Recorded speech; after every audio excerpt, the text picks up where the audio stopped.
There's an old legend about three men, and each man had two sacks.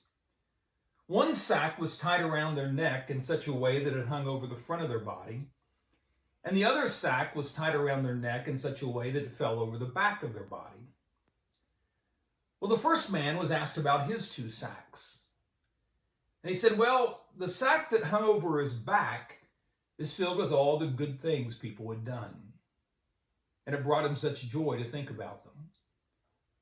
But he said the sack that fell over the front of his body was filled with all of his memories of all of the mistakes he had made, all the failures. And he couldn't help but take them out and think about them and dwell on them from time to time. And it weighed him down terribly and slowed his progress in life. The second man was asked about his sacks.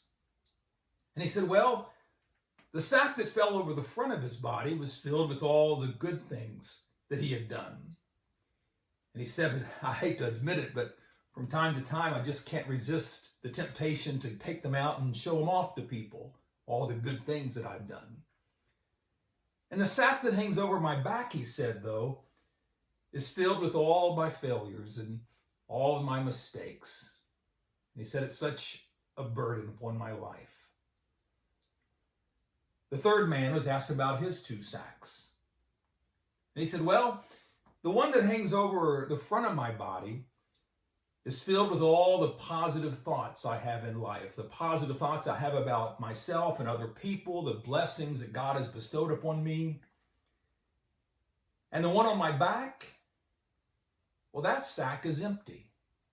There's not a thing in it because I've cut a hole in it. So anytime I have a negative thought about somebody or some situation, I just throw it in that sack on my back and it falls out the bottom.